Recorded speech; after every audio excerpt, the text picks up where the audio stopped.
বিসমিল্লাহির রহমানির রহিম। উপস্থিত আমার সহকর্মীবৃন্দ এবং বাংলাদেশের যে সমস্ত অঞ্চলে আজকে আমরা এই আশ্রয় প্রকল্পে ঘর দেবার জন্য প্রস্তুত করেছি, সেই সকল অঞ্চলের আমাদের নেতৃবৃন্দ, কর্মী ভাইয়েরা, সাধারণ জনগণ এবং যারা আমাদের প্রশাসন, আইনশৃঙ্খলা রক্ষাকারী সংস্থা সহ যারা জড়িত ওখানে উপস্থিত, সকলকে আমার আন্তরিক শুভেচ্ছা জানাচ্ছি। আমি আজকে আমার দেশের যারা ভূমিহীন, গৃহহীন মানুষ, তাদের জন্য সেই আশ্রয়ণ প্রকল্পে আশ্রয়ের ব্যবস্থা, জীবন জীবিকার ব্যবস্থা তার উদ্বোধন করতে যাচ্ছি। ইতিমধ্যেই বাংলাদেশের বিভিন্ন অঞ্চলে ভূমিহীন, গৃহহীন মানুষকে আমরা এই ঘর করে দিয়েছি, যার ফলে তাদের জীবনটা বদলে গেছে। আর আজকে যেগুলি অবশিষ্ট তাদের জন্য করে দিচ্ছি, এবং আগামীতে আমরা আরও দেখব। জাতির পিতা বঙ্গবন্ধু শেখ মুজিবুর রহমান আমাদের এই স্বাধীনতা দিয়ে গেছেন, দুঃখী মানুষের মুখে হাসি ফোটাতে চেয়েছিলেন। তা সেই স্বপ্ন বাস্তবায়ন করা, এটাই আমাদের কর্তব্য বলে আমরা মনে করি। আর সে কারণেই আজকে আমাদের এই প্রচেষ্টা। এই ঘরগুলি নির্মাণের কাজে যারা জড়িত ছিলেন সবাইকে আমার আন্তরিক ধন্যবাদ জানাই, জনগণের পক্ষ থেকে কৃতজ্ঞতা জানাই যে আন্তরিকতার সাথে এই ঘরগুলি তৈরি করে দেওয়া হয়েছে। আমি আজকের দিনটি আমার জন্য আরেক দিক থেকে গুরুত্বপূর্ণ। 2007 সালের 16ই জুলাই আমাকে গ্রেপ্তার করা হয়েছিল। মিথ্যা মামলা দেওয়া হয়েছিল আমার বিরুদ্ধে। বিএনপি খালেদা জিয়া ক্ষমতায় থাকতেও মিথ্যা মামলা দিয়েছিল, আবার সেই সময় যে তত্ত্বাবধায়ক সরকার এসেছিল তারাও গ্রেপ্তার করে মিথ্যা মামলা দেয়। আমি কৃতজ্ঞতা জানাই আওয়ামী লীগ, আমাদের সকল নেতাকর্মী, আমাদের সহযোগী সংগঠন এবং আমাদের বিশ্ববিদ্যালয়ের শিক্ষক, ছাত্র এবং দেশের সাধারণ জনগণ যারা সেই দিন এর প্রতিবাদ করেছিলেন এবং গণতন্ত্রের জন্য লড়াই করেছিলেন, তাদের প্রতি আমি কৃতজ্ঞতা জানাই। ঢাকা শহরে 15 দিনের মধ্যে 25 লক্ষ সিগনেচার সংগ্রহ করে আমাদের মহানগর আওয়ামী লীগ সহ আমাদের সহযোগী সংগঠন তারা সেই সময় উপদেষ্টার অফিসে পৌঁছে দেয় আমার মুক্তি চেয়ে। আমাদের বঙ্গবন্ধু আওয়ামী আইনজীবী পরিষদ থেকে শুরু করে আমাদের ছাত্রলীগ, যুবলীগ, স্বেচ্ছাসেবক লীগ, মহিলা আওয়ামী লীগ, মহিলা লীগ, শ্রমিক লীগ, কৃষক লীগ, আমাদের সকল সংগঠন প্রত্যেকেই সক্রিয় ছিলেন। প্রায় 2 বছর সময় নেয় তার তত্ত্বাবধায়ক সরকার নির্বাচন দিতে বাধ্য হয় এবং এরপর আমাকে মুক্তি দেয়। আজকে 11ই জুন আমি সেই বন্দিখানা থেকে মুক্তি পেয়েছিলাম। কাজে আমি জাতির কাছে কৃতজ্ঞ। আর আমার দলের নেতা কর্মী সহ সেই সময় যারা আমাকে সহযোগিতা করেছেন সকলকেই আমার আন্তরিক ধন্যবাদ জানাই, জাতীয় আন্তর্জাতিকভাবে। এবং আমাদের প্রবাসী বাঙালি বিভিন্ন শ্রেণী পেশার মানুষের যে সমর্থন আমি পেয়েছিলাম সেটা কখনো ভোলার নয়। জনগণের মাঝে ফিরে এসেছিলাম 75-এ 15ই আগস্ট। বাবা, মা, ভাই হারিয়ে 6 বছর প্রবাসে রিফিউজি আকারে জীবন কাটিয়ে 81 সালে বাংলাদেশে আসতে পেরেছিলাম।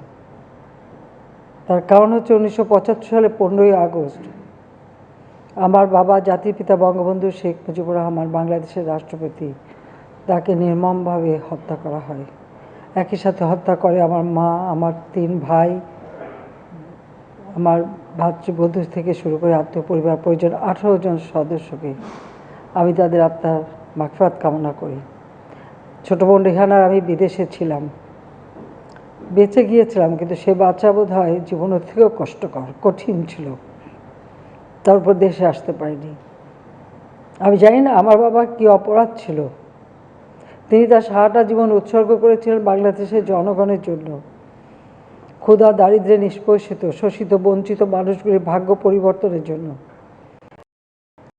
জীবনে কিছু চাননি, বাংলাদেশের মানুষের অধিকার আদায়ের জন্যই তিনি জীবন সংগ্রাম করেছেন, জেল জুলুম অত্যাচার সহ্য করেছেন এবং তারই নেতৃত্বে আমরা স্বাধীনতা পেয়েছি। তিনিই বাঙালি জাতিকে স্বাধীনতার মূল মঞ্চে উজ্জীবিত করেছিলেন।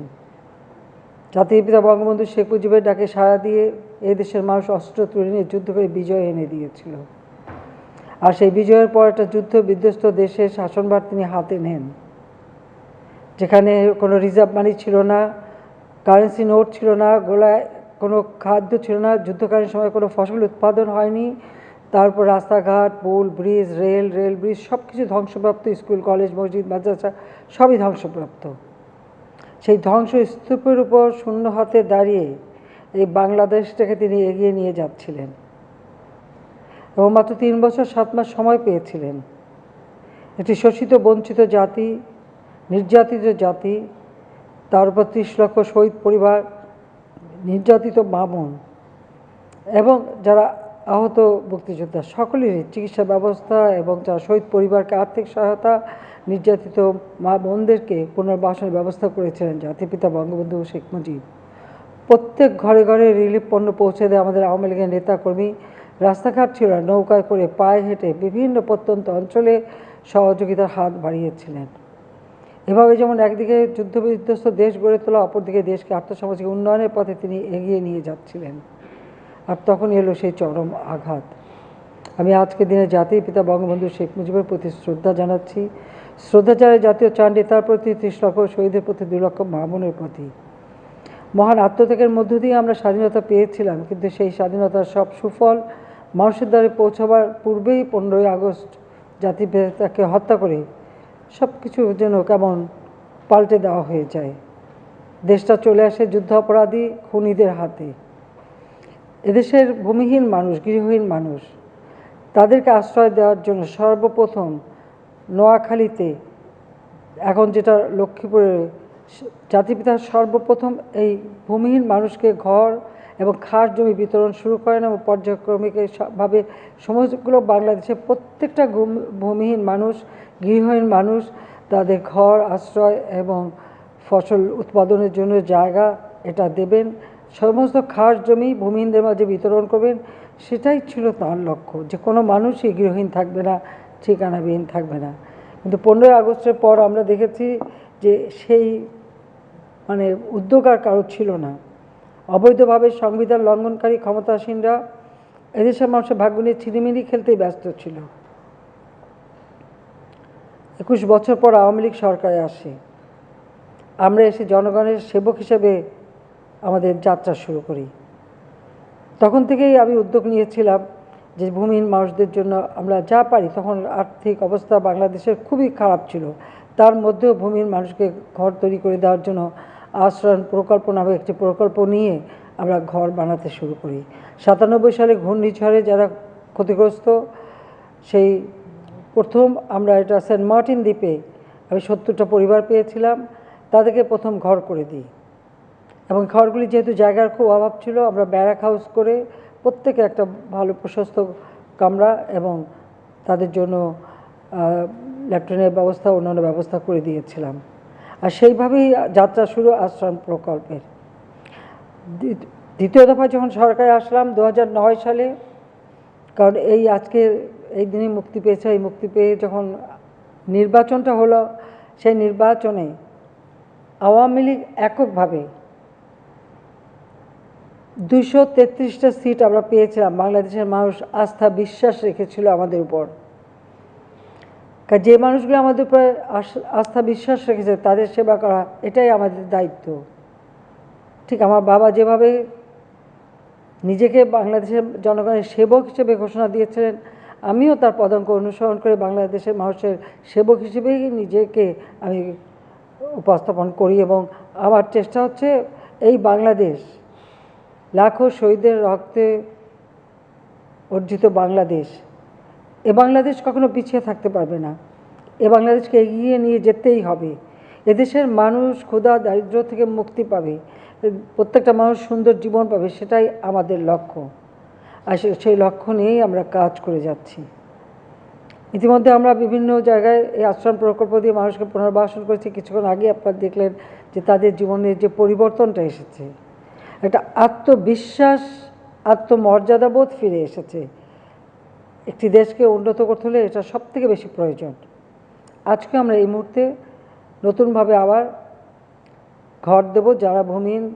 সেই সাথে আরেকটা কথা আমি বলতে চাই, গত কয়েকদিন আগে যে ঘূর্ণিঝড় জলোচ্ছ্বাস হয়ে গেল, সেখানে হাজার হাজার মানুষ ক্ষতিগ্রস্ত।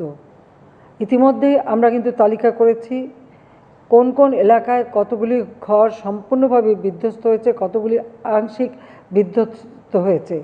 যেগুলি সম্পূর্ণ ক্ষতিগ্রস্ত তাদেরকে আমরা ঘর তৈরি করে দেব। আংশিক ক্ষতিগ্রস্ত তাদের জন্য আমরা ঘর নির্মাণ উপকরণ দিয়ে সহায়তা করব। অর্থাৎ এই যে প্রাকৃতিক দুর্যোগ, এই দুর্যোগে যারা ক্ষতিগ্রস্ত তাদের পাশে আমরা আছি। প্রাথমিকভাবে যা যা প্রয়োজন করে যাচ্ছি। আর এখন এই ঘর বাড়ি যাদের ক্ষতিগ্রস্ত হয়েছে, আমি তাদের এটুকু বলতে চাই যে আপনাদের চিন্তার কোনো কারণ নেই, প্রত্যেকেরই ঘর নির্মাণ যাতে করতে পারেন সে ব্যবস্থাটা ইনশাল্লাহ আমি করে দেব।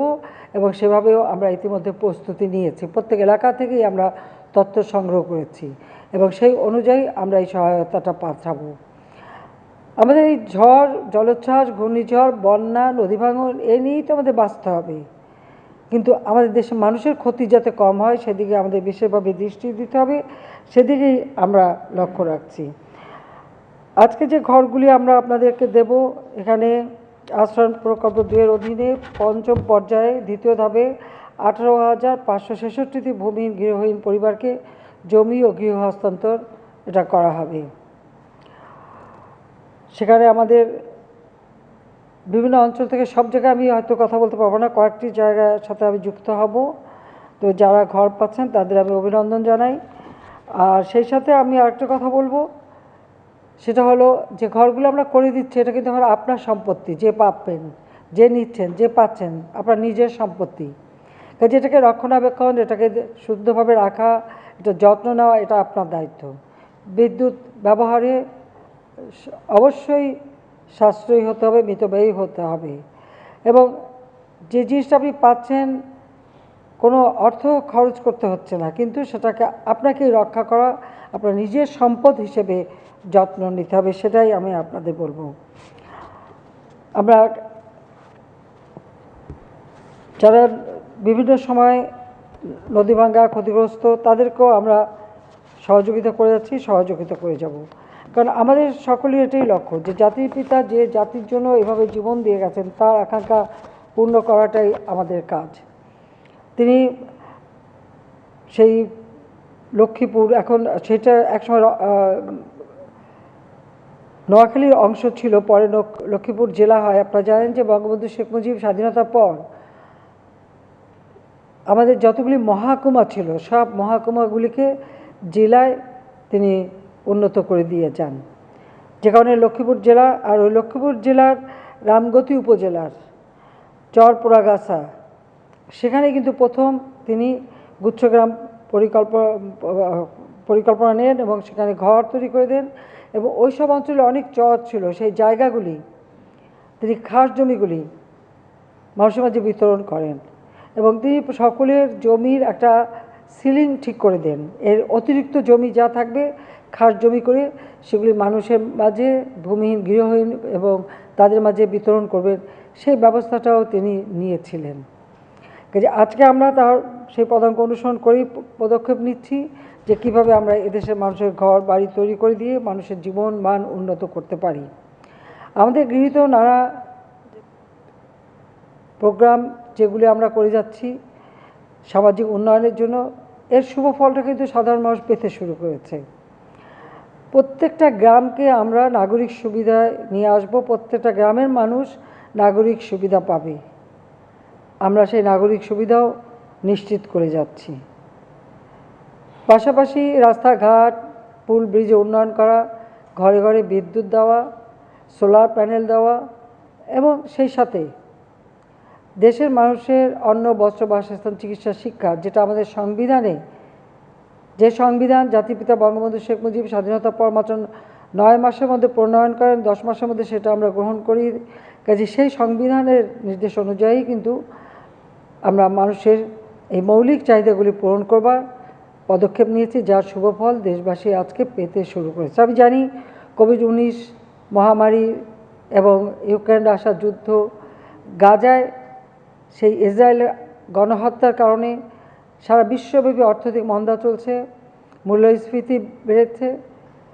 তারপরেও আমরা আমাদের খাদ্য উৎপাদন যাতে অব্যাহত থাকে, কৃষির জন্য যত রকমের সহযোগিতা দরকার, প্রণোদনা দরকার, ভর্তুকি দরকার, সবই আমরা দিয়ে যাচ্ছি। মানুষের প্রত্যেকটা চাহিদা যাতে যথাযথভাবে মেটে তার ব্যবস্থা করছি। চিকিৎসা সেবা মানুষের দোরগোড়ায় পৌঁছে দেওয়ার জন্য কমিউনিটি ক্লিনিক করে 30 প্রকার ঔষধ দিয়ে যাচ্ছি। ছেলে মেয়েদের পড়াশোনায় বিনা পয়সায় মাধ্যমিক পর্যন্ত বই দিচ্ছি। আমরা ছেলে মেয়েদেরকে উপবৃত্তি দিচ্ছি, বৃত্তি দিচ্ছি, উচ্চশিক্ষার জন্য বৃত্তি দেওয়া হচ্ছে। কোনো মতেই বাংলাদেশের জনগণ কোথাও থেকে পিছিয়ে থাকবে না, সেটাই আমাদের কথা।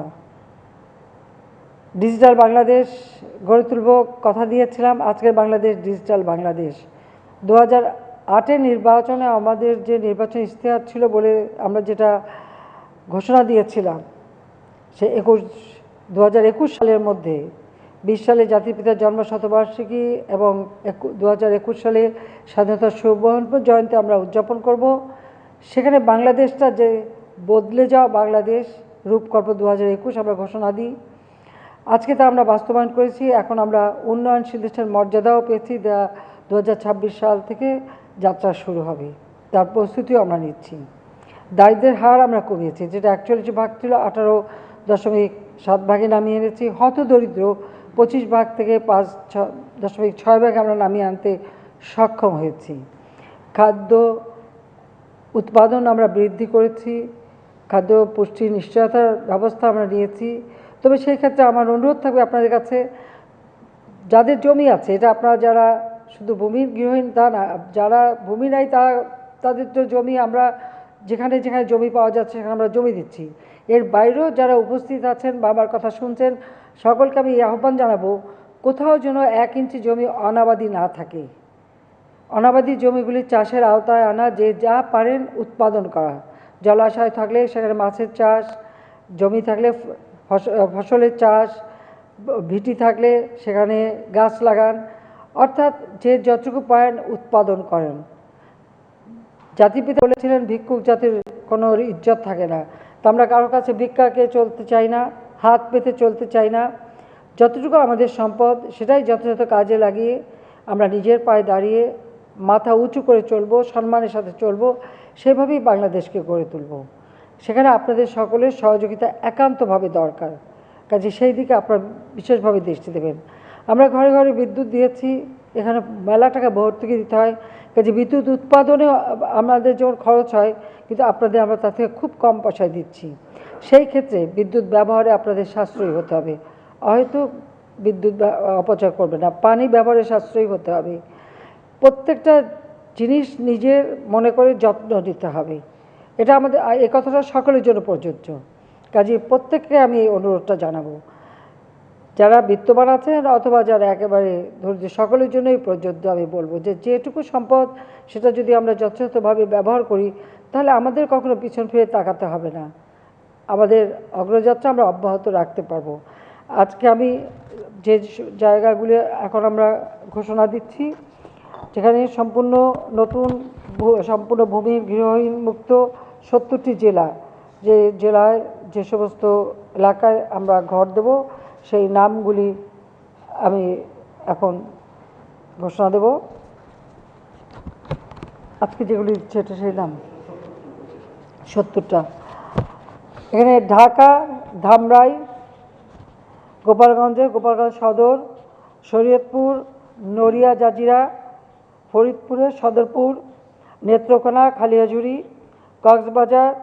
কক্সবাজার সদর, মহেশখালী ঈদগাহ, চট্টগ্রাম, চন্দনাইশ, সন্দ্বীপ, সীতাকুণ্ডু, চাঁদপুর, হাইমচর, চাঁদপুর সদর, লক্ষ্মীপুর, রামগতি, কমলনগর,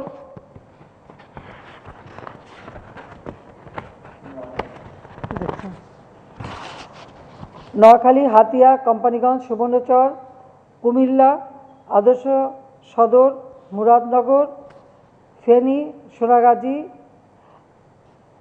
এই 7টি এবং গাইবান্ধা, ফুলছড়ি, সাঘাটা, কুড়িগ্রাম সদর, উলিপুর, নাগেশ্বরী, রাজারহাট, চররাজীবপুর, রৌমারী, রংপুর, গঙ্গাচড়া, মিঠাপুকুর, পীরগঞ্জ,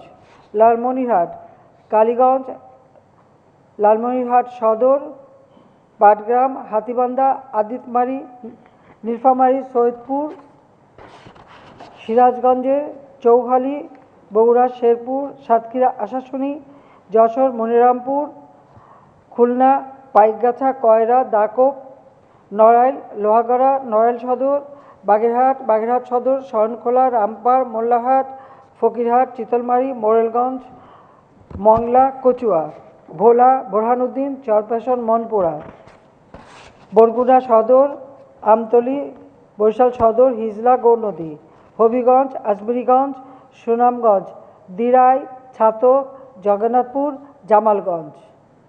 সর্বমোট এখানে আমরা 70টি উপজেলা আজকে আমরা এখানে সকলের জন্য বিনামূল্যে 2 কাঠা জমি এবং একটি করে ঘর, তার সাথে স্যানিটারি ল্যাট্রিন, বিদ্যুতের ব্যবস্থা, পানির ব্যবস্থা, সব ধরনের সুযোগ সুবিধা সহ আমরা হস্তান্তর করব। আমি এখন আমার পক্ষে বিভিন্ন উপজেলা প্রান্তে উপস্থিত মাননীয় মন্ত্রী, মাননীয় প্রতিমন্ত্রী, মাননীয় সংসদ সদস্য, বিভাগীয় কমিশনার, জেলা প্রশাসক, উপজেলা পরিষদ চেয়ারম্যান, উপজেলা নির্বাহী অফিসারগণ, উপকারভোগীদের নিকট জমির কবুলিয়ত, নামজারি খতিয়ান ও গৃহের সনদ, এগুলি আপনারা সকলে আমার পক্ষ থেকে তাদের হাতে হস্তান্তর করবেন। এত জায়গা আমার একসাথে যাওয়া সম্ভব নয়, সে কারণেই আমি আপনাদের উপরে দায়িত্ব দিচ্ছি, আপনারা প্রত্যেকের কাছে এটা হস্তান্তর করেন, এটাই আমি চাই। সবাইকে আন্তরিক ধন্যবাদ জানাচ্ছি। জয় বাংলা, জয় বঙ্গবন্ধু, বাংলাদেশ চিরজীবী হোক।